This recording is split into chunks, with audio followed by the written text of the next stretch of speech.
요한복음 7장 40절에서 43절 말씀을 교도하겠습니다. 마지막 절은 같이 읽습니다. 40절입니다.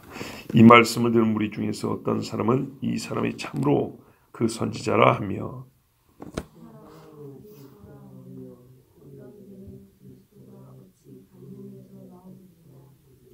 성경에 이르기를 그리스도는 다윗의 씨로 또 다윗이 살던 마을 베들레헴에서 나오리라 하지 아니하였느냐 하며 예수로 말미암아 무리 중에서 쟁론이 되니. 아멘. 예수님이 나를 믿는 자는 성기 이름과 같이 그 배에서 생수의 강이 흘러나오리라 이 말씀하니까 들은 무리 중에서 어떤 사람이 이 사람은 참으로 그 선지자라 그랬습니다. 참 놀랍죠? 계속 주장만 했다 그랬습니다. 그런데 이 말씀을 듣고 보니 그렇지, 선지자가 아니 이 메시아가 와야 이런 소리를 하지. 사실 이런 소리는 메시아가 아니면은 할 수 없는 소리거든요. 그러니까는 양당원이 결정을 해야 됩니다. 이 사람이 진짜 메시아냐 아니냐. 그런데 놀랍게도 정말 이 말씀을 듣고 믿는 사람들이 있었습니다. 그러면서 뭐라면 그 선지자라 그랬습니다. 그 선지자. 우리가 요한복음 앞에서부터 참 자주 들었던 얘기입니다. 세례 요한이가 와서 네가 그 선지자냐 그랬죠. 그 선지자는 신명기 18장에 나온 모세와 같은 선지자를 말합니다. 하나님께서 뭐라면 내가 모세의 너와 같은 선지자를 보내는데 그의 입에다가 내 할 말을 담아둘 것이고 사람들이 그러므로 그의 말을 듣지 않으면 내가 징벌하리라. 엄청난, 모세보다 더 큰 권세를 주는 선지자란 말이에요. 그러니까 이거 누가 봐도 그 선지자는 곧 메시아라는 걸 유대인들은 다 알고 있었습니다. 그래서 예수님의 말씀의 주장은 나는 메시아라는 주장인데 사람들은 그 말을 믿으니까 하는 말이 그 선지자라 그랬습니다. 근데 예수님이 뭐라 그랬다고요? 나에게 와서 생수를 마셔라 그랬다고요. 선지자들은 자기가 뭘 준다고 말한 적이 없습니다. 여호와께서 가라사대 이렇게 했죠. 근데 이 예수님은 자기를 하나님의 권위와 권세를 가진 자로 주장을 했단 말이에요. 그런데 유대인들이 그 선지자라 그랬으니 그 선지자가 곧 하나님 자신, 하나님의 보낼 메시아라는 걸 알았다는 얘기입니다. 호칭을 이렇게 불렀다가 저렇게 불렀다가 같은 정체인데 이렇게 바꿔 부른다는 얘기는 부르는 이름은 다르지만 한 분이구나라는 걸 유대인도 알고 있었다는 얘기입니다. 보십시오. 그 다음 절에 어떤 사람은 그리스도라 하며, 그리스도, 헬란말로 그리스도고 유대말로 메시아입니다. 그러니까 같은 분을 말하잖아요. 그 선지자가 곧 그리스도 메시아라. 이렇게 바꿔서 똑같은 말을 합니다. 그런데 어떤 사람들은 이제 믿지 않죠. 예수님이 그 선지자 곧 그리스도 같은 말로 메시아라는 걸 믿지 않는 사람은 여전히 아주 뭐랄까요, 너무 수준 떨어지는 이 반론을 제기하죠. 그리스도가 어찌 갈릴리에서 나오겠냐. 이 이야기는 진즉부터 어떻게 선지자가 나사렛에서 나오는 법이 있겠느냐. 나사렛에서는 선지자가 나올 수 없다. 그렇지 않습니까? 근데 나사렛이 어디 동네 출신이냐면 크게 보면 갈릴리 지방 출신이란 말이죠. 그러니까 갈릴리 같은 그런 동네에서 무슨 선지자가 나오겠느냐. 근데 우리가 일찍이 뭘 봤습니까? 요나가 갈릴리 출신이다 그랬죠.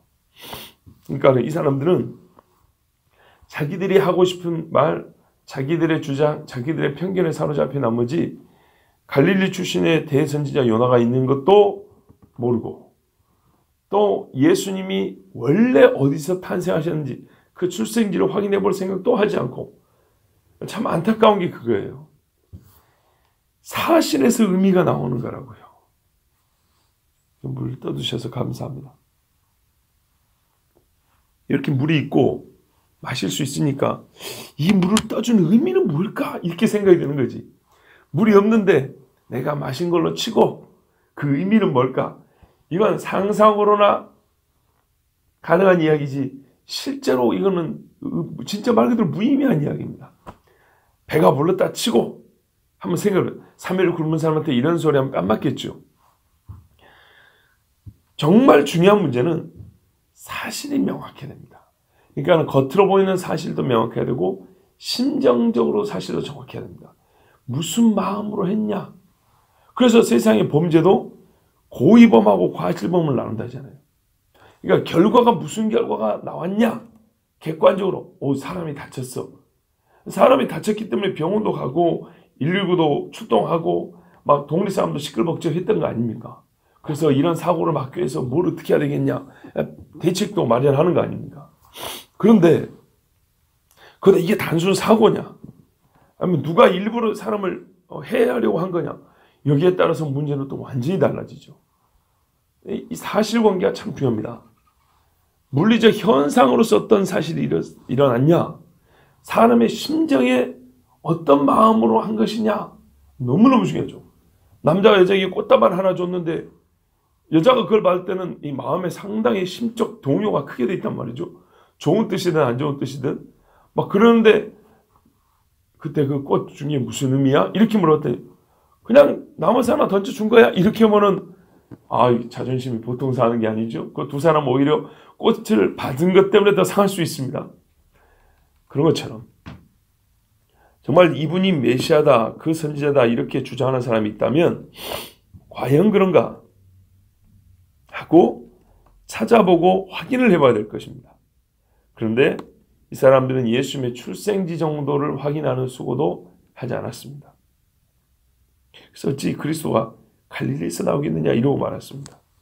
우리가 성탄절에 들으셨지만 바로 이런 사람들 때문에 하나님께서는 예수님을 베들레헴까지 가서 탄생하게 하셨고 그뿐만 아니라 족보에 거기서 바로 그날 기입하게 하셨다고요. 탄생한 날 그 아버지 요셉은 베들레헴에 가 있었고 다윗의 자손으로서 족보에다가 혼인신고를 했다. 출생신고를 했단 말이죠. 요즘 말로. 그래서 대제국 로마의 호족부에 다윗의 집안 사람으로 베들레헴에서 출생한 것이 정확하게 기록되어 있단 말입니다. 사람들은 확인해보지 않았어요. 요셉에게 혹은 그의 집안 사람에게 물어봐도 될 거를. 그러면서 성경을 들먹입니다. 성경이 이르기를 그리스도는 다윗의 씨로 또 다윗이 살던 마을 베들레헴에서 나오리라 하지 아니하였느냐. 맞죠? 이거 미가서의 말씀입니다. 정확히 맞습니다. 그러니까 27절에 거짓말했다고 한 겁니다. 우리는 그리스도께서 오실 때 어디서 오시는지 아는 자가 없으리라. 이렇게 얘기를 했어요. 그리스도는 성경에 어디서 온지 모른다 그랬다. 근데 지금 말하는 거 보세요. 베들레헴에서 나오린다고 알고 있지 않습니까? 거짓말쟁이들이에요. 얼마나 잘하고 있냐. 다윗의 씨기 때문에 베들레헴에서 온다 했다. 베들레헴 같은 동네는 아주 작은 동네인데 다윗이 거기서 출생했단 말이에요. 다윗의 고향이란 말이에요. 그러니까 다윗의 씨니까 다윗이 태어난 데서 나게 하신다. 이게 하나님의 약속이다. 이렇게 알고 있는데도 불구하고 27절은 뭐냐면 당신이 어디서 온지 우리는 다 알아. 그런데 성경에 모른다고 그랬어. 자기들이 확인해 볼 걸 하지 않고 오히려 거짓말로 성경은 메시아가 올 때 어디서 온지 모른다고 했어. 이러면서 예수님을 믿지 않습니다. 예수 그리스도를 믿지 못하는 것은요. 증거가 부족해서가 아닙니다. 절대로 증거가 부족해서가 아니고 이 완악한 마음이 증거를 거부하기 때문입니다. 이미 여러 가지 서적이나 영상 자료나 이런 데 찾아보면 본인은 불신자였으나 예수를 부정하고 미워하고 예수 믿는 사람들을 조롱했던 그런 사람이었으나 과연 이 예수가 진짜로 존재했던 사람인가? 진짜로 메시아로 믿을 수 있는 사람인가 하고 조사를 해보다가 실제로 믿게 됐다는 사람들의 이야기를 심심치 않게 들을 수 있습니다. 그러면서 다 하는 말이 증거가 부족해서 못 믿는 게 절대 아니라는 겁니다. 예. 예수로 말미암아 무리 중에서 쟁론이 되니 바로 이분이 누구냐면 예수님입니다. 40절에 이 사람이 참으로 그 선지자, 이 사람 그 선지자 그리스도 다윗의 씨, 한마디로 이분이 예수님입니다. 예수는 여호슈아, 여호와께서 우리를 구원하신다는 말, 여호와와 예수와 출애굽기 15장에 보면 여호와께서 우리를 구원하셨다 할 때 구원이라는 뜻으로 예수와 이렇게 나옵니다. 성경에 처음 나옵니다. 그래서 성경에 뭐라면 이는 자기 백성을 구원할 자임이라 하고 이름을 예수라 하라 그랬습니다. 그러니까는 예수아가 될 것이기 때문에 이름을 예수아라 하라 이렇게 말합니다. 우리 번역에 예수아라고 안 돼 있어요. 구원이라고 돼 있어요. 우리 번역에는. 자, 이거는 우리를 구원할 자이기 때문에 이름이 예수아고 여호와께서 우리를 구원한다 해서 구약에서는 붙여서 여호슈아 이렇게 불렀어요. 그래서 우리가 여호슈아를 들으면서 예수님 예수아의 하실 일을 미리 본다 그랬습니다. 그러니까 이름이 얼마나 귀하고 아름다운지 보세요. 자기 자신을 위해서 이름을 쓰습니다. 보통은. 그런데 예수님의 이름은 자기는 희생하고 죄인들을 구원하기 위해서 오셨다라는 그런 뜻을 가진 이름입니다. 예수아. 이 이름이 가장 아름다운 이름인데요. 가장 큰 갈등을 이야기합니다. 참 희한합니다. 세상에서요. 악인이건 선인이건 예를 들어서 단체 관광을 갔다 한번 생각해 보자고요. 저기 미국의 나이아가라 폭포 같은 데 딱 섰어요. 그러면요. 이 사람이 사회생활을 어떻게 했는지 상관없이 전부 다 입을 쩍 벌리고 우와 이럴 거라고요.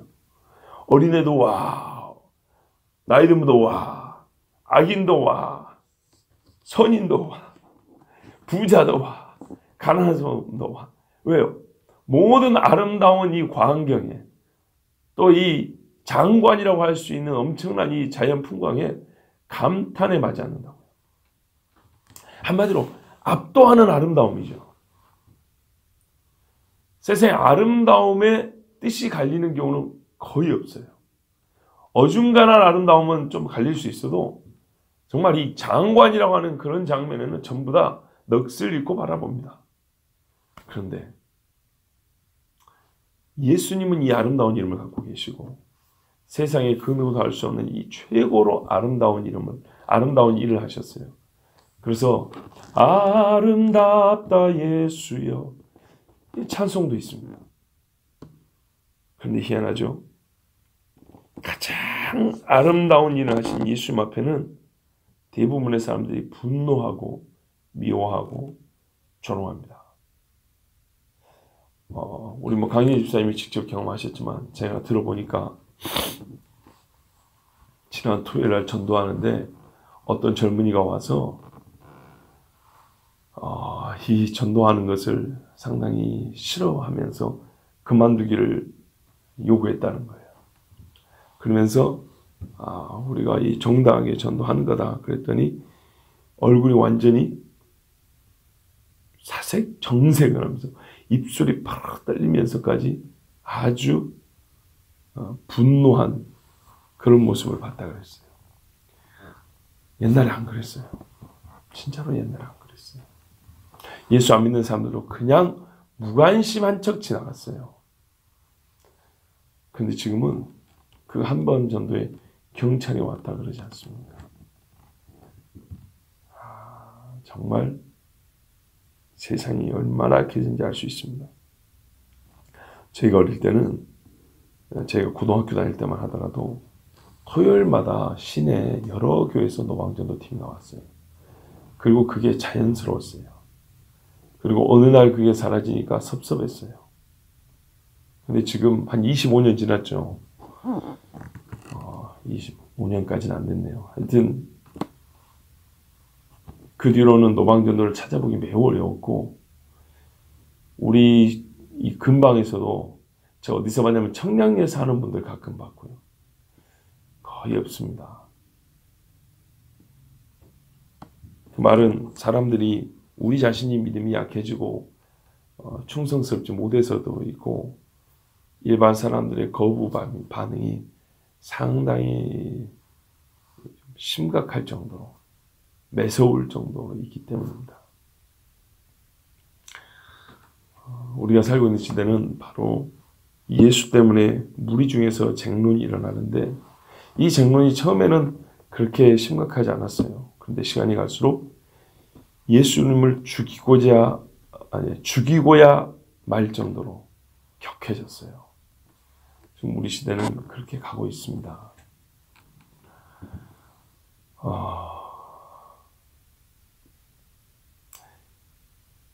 법과 제도로 예수 믿는 것을 허용하고 풀어주고 가능케 해줬던 때가 오히려 조선시대입니다. 조선시대 말기 또는 일제시대. 일본 놈이 아니라, 일본 놈이라 좀 그렇죠. 일본 사람들에서 아니라 우리 한국 안에서. 대한민국은 옛날에는 서양 사람들을 오랑캐라 해가지고 겁을 입고 서양 귀신 그랬는데 예수 믿는 것을 한국법에서는 제한하지 않았던 때가 오히려 조선 말기라고요. 그러다가 일본 사람들이 와서 다시 금하게 거죠. 일본이 지배하지 않았으면 예수 믿는 사람들은 핍박 없이 그대로 갔을 겁니다. 무슨 말이냐면요.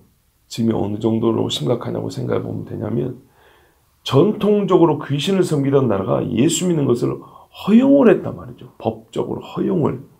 그런데 100년 이상 세계에서 이런 유래를 찾아볼 수 없을 정도의 기독교 부흥이 있었던 국가에서 지금은 암암리에 예수 믿는 사람과 기독교를 탄압하는 법을 만들고 있다 이 말이죠. 교회가 하나도 없을 때는 교회를 세울 수 있는 법을 만드는데 아직 교회가 이토록 많이 있는데 교회를 없애는 법과 제도가 만들어지고 있는 중이라는 얘기입니다. 있는 것을 없앤다는 것은 더욱더 강력한 반발이 있어야 됩니다.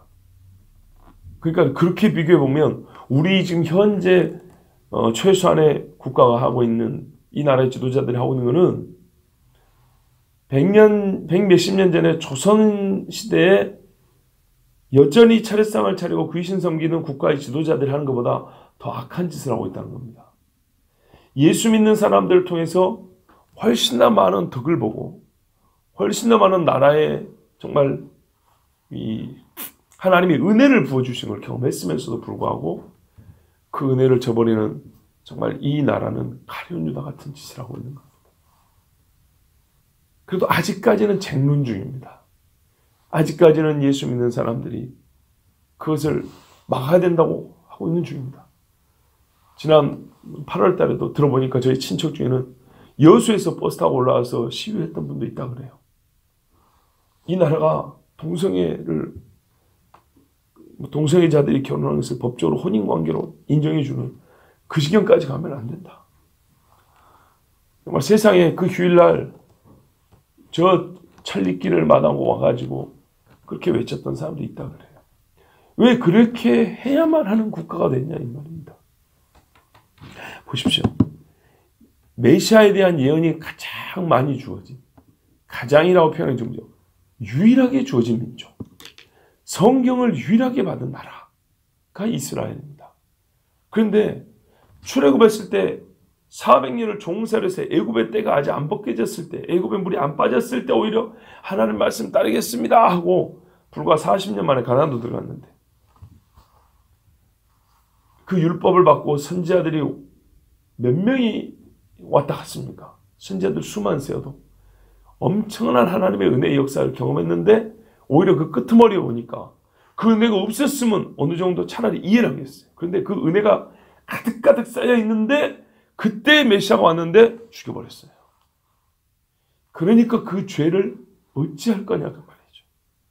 하나님이 이렇게 부어준 은혜가 적었을 때도 오히려 하나님 앞에 충성하겠다고 했던 백성, 하나님의 은혜가 쌓이고 쌓였는데 메시아가 왔 그때 메시아를 죽였어요. 성경이 이렇게 말씀하죠. 받은 것이 적은 사람은 적게 맞고 받은 것이 많은 사람은 많이 맞는다고. 근데 왜 맞아야만 됩니까? 받은 것이 적은 사람은 좀 덜 좋고 받은 것이 많은 사람은 더 많이 행복하고 이래야 되는데 왜 매를 맞는다는 표현을 쓰냐 이 말이죠. 모든 사람에게 해당되는 말은 아니겠지만 그만큼 하나님 앞에 사람들은 이 배은망덕한다고요. 은혜를 배신하고 덕을 잊어버린다는 거죠. 그렇기 때문입니다. 우리나라도 지금 그러고 있습니다. 가장 아름다운 이름, 예수님을 경멸하고 조롱하고 잔인하도록 매를 때렸던 무리들. 예수님은 하나님께서 만드신 것을 보게 하는 것이 아니라 하나님 자신을 보게 했기 때문에 사람들이 미워했습니다. 예수님은 사람이 만들어 놓은 것을 보게 한 것이 아니라 사람이 자기 스스로를 보게 하게끔 했기 때문에 미움을 받았습니다. 그러니까 우리가 하나님과 사람 아닌 그 중간에 든 뭔가를 보는데 이 시력을 다 사용하고 사는데 예수님 오실 때부터는 하나님을 직접 볼 일을 생각을 해야 되고 내가 만들어 놓은 것을 와 내가 잘했지 이런 게 아니라 나 자신을 속을 들여다보게 하는 이 일을 예수님이 하셨어요. 사실 옛날에 선지자들도 그랬죠. 그러나 그들은 예수님만큼 강력하게 하지는 못했어요. 사람이니까. 근데 예수님은 자기 스스로 하나님으로서 보여주고 하나님의 뜻이 뭐고 속이 뭐고 하신 일이 뭔지 직접 보여줬다고요. 이게 말하면 옛날에 이 땅을 하나님이 만들었다 이 말을 들었는데 직접 내 앞에서 죽은 자가 살아나 버렸어요. 그 능력을 스스로 보여주시고 직접 하나님의 심판을 선고해 버렸어요. 예측이 선지자들을 통해서 말씀하셨으나 마지막 때는 그 아들을 통하여 말씀하셨으니 하나님이 누군지 직접 보여주고 인간이 어떤 존재인지를 직접 드러내줘 버려서 하나님과 인간을 참 괴롭게도 거울 가신 하나님 앞에 죄악된 상태의 인간을 그대로 맞부딪히게 해버렸어요. 그러니 인간들이 어찌 예수님을 기뻐할 수 있겠습니까? 기뻐할 수 있는 방법 딱 한 가지죠. 무릎 꿇고 주여 나는 죄인으로소이다. 나의 죄를 용서하옵소서. 그러면 하나님을 마주보는데 할렐루야를 했겠지만 그 회개를 거부한 사람들은 예수님이 와서 하나님을 직접 보여줘 버리고 인간의 속을 그대로 드러내 버렸을 때 이렇게 거부라는 말로는 부족해요. 네, 정말 이를 바득바득 깔면서 미워하고 죽이기까지 했습니다. 예수님은요 사람이 가장 하기 힘든 결정을 요구했어요. 우리가 살면서 여러 가지 결정해야 될 문제들이 참 많잖아요. 그 중에 작은 일도 있고 큰 일도 있지만은 예수님은 사람이 할 수 있는 가장 큰 결정을 요구를 했어요. 너의 주인을 사단에서 하나님으로 바꾸라. 나 자신에서 하나님으로 바꾸라. 참 놀라운 일들은요. 옛날에는 이런 이야기를 들어봤어요. 사람들이 젊어서 힘 꽤나 쓰던 사람들은 예수 믿으세요 그러면 내 주먹을 믿지 이렇게 말한다고요. 그런데요. 참 재밌는 이야기를 들었는데 연세가 많은 여인도 병상에 누워있는 연세가 많은 여인도 예수 믿으세요 하세요. 예수 믿으세요 그러면 이렇게 말한다고 그러더라고요. 내가 내 주먹을 믿지 예수는 안 믿어 그런대요. 참 어리석지 않습니까? 그러니까 이 주먹이라는 말은 육체의 힘을 말하는 것만이 아닌 거예요. 사람이 분노할 때 두 주먹을 불끈 쥐죠. 뭔가 자기의 작심을 할 때 두 주먹을 쥐죠. 하나님 앞에서는 거절의 작심이 있는 거예요. 예수 그리스도 십자가 앞에는 나는 절대로 죄인이 아니야. 나는 어떤 일이 있어도 용서해달라고 비는 일은 없을 거야. 그래서 손을 꽉 쥐어버립니다.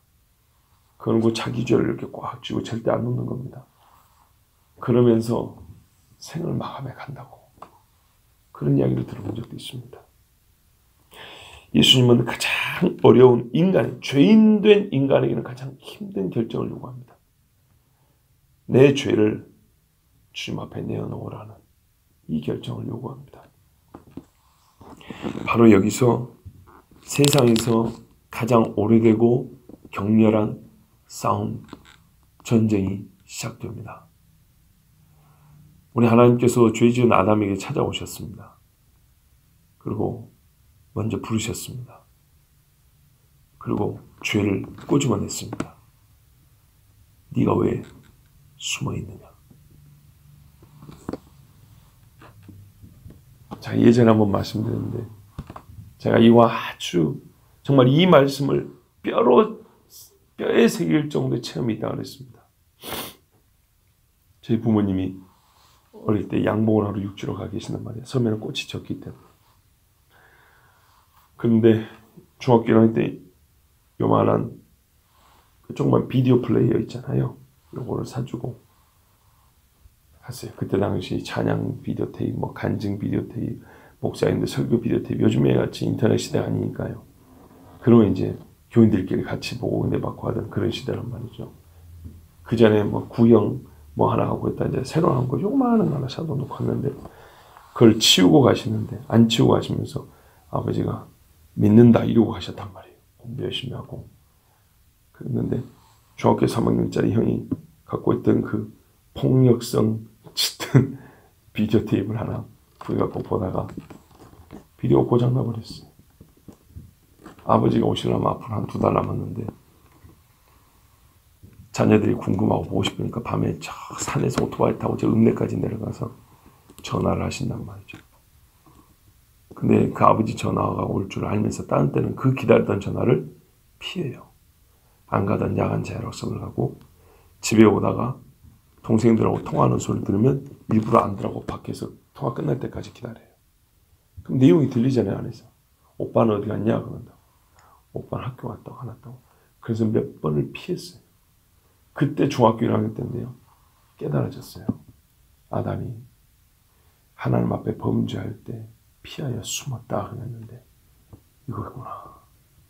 아버지는 무슨 일이 있는지 사람이니까 몰라요. 근데 내 양심은 아버지의 전화조차도 받을 수가 없었어요. 그 음성조차 들을 수가 없었어요. 너무 무서웠어요. 죄송하고 정말 그때 아담의 범죄, 즉 사람이 범죄했음으로 말미암아 하나님의 음성 듣기를 거부하는구나. 아버지인데 정말 나를 낳으시고 사랑하는 가장 나를 사는 내 아버지인데 나도 사랑하지만 그 죄 때문에 아버지의 음성 듣기를 거부하는 거예요. 맞아요. 하나님이 우리를 너무너무 사랑해서 그 아들을 보내셨어요. 예수님의 목소리는 아버지 하나님의 목소리였어요. 그 마음이었어요. 근데 사람들이 이렇게 거부하는 것은 이렇게 큰 죄가 이사야 말씀대로 하나님과 나 사이를 갈라낸 거예요. 근데 지금 예수님이 요구한 거는 그거 다 알고 있으니 그냥 나에게로 오라는 거예요. 우리 계속 나에게 오라 뿐이에요. 뭐 하라는 얘기가 그냥 오기만 하라는 거예요. 그러면 그 죄를 용서하고 생수를 줘 배에서 생수의 강이 흘러넘치게 하겠다는 거예요. 근데 그 오라는 말 하나는 뭐가 들어있으면 다 한 가지. 누가복음에 탕자에 비유해서 말씀하죠. 아버지여 내가 하늘과 아버지께 죄를 범하였으니 다시는 아버지의 아들이라 칭함을 받지 못하겠나이다. 바로 그 고백이면 되는 거예요. 그 고백이면 어떻게 되냐면 아버지가 예전과 똑같은 영광과 권세와 그 아들에게 주었던 모든 즐거움 그걸 다시 회복해 준다는 겁니다. 그게 싫은 거예요. 그게 싫어서 이 세상 사람들은 예수님의 말씀이 쟁론이 돼요. 결국에는 누가 이깁니까? 육신으로 보기에는 예수님을 미워했던 사람들이 이깁니다. 그러나 끝내는 예수님이 부활하셔 승리하시죠. 그러니까는 우리는 어떻게 보면 예수님의 십자가와 부활 2000년의 그 사건이 전 세계적으로 확대되어 있는 그 사건과 같은 패턴, 의미적으로 좀 다르죠. 그때 예수님 우리를 위하여 대속제물로 죽으시러 오신 것이지만 이 일의 양상은 그때와 거의 같은 일이 지금 반복되고 있는 겁니다. 예수가 미워 교회를 핍박하고 그러나 예수님께서 부활하여 그때 승리한 것처럼 다시 오심으로 온 교회와 함께 승리하시는 그 일을 우리가 지금 바로 앞두고 있습니다. 이 나라가 우상 숭배하던 나라가 예수를 믿으라고 법을 허용해 주는 정말 경천동지할 만한 일이 벌어졌는데 지금 거꾸로 교회가 아직도 수천 개 수만 개 되는데 그런 나라에서 예수 믿는 자들을 못 믿게 가둬두는 그런 법들을 제도들을 만들고 있는, 직접적으로는 그러지 않아요. 간접적으로 결국에는 교회가 숨을 못 쉬게 하는 이런 법을 만들고 있으니, 그래서 지금 우리는 큰 쟁론이 일어나고 있는 중입니다. 아마 겉보기에는 세상이 머지않아 이길 겁니다. 그러나 예수님께서 반드시 승리하시고 우리를 정말 가장 아름다운 일인 예수로 말미암아 하나님의 나라로 인도할 줄로 믿습니다. 그때까지 꼭 같이 기도하고 승리하겠습니다. 기도하겠습니다. 하나님 아버지 감사합니다. 오늘도 주의 사랑하는 자녀들을 불러주시고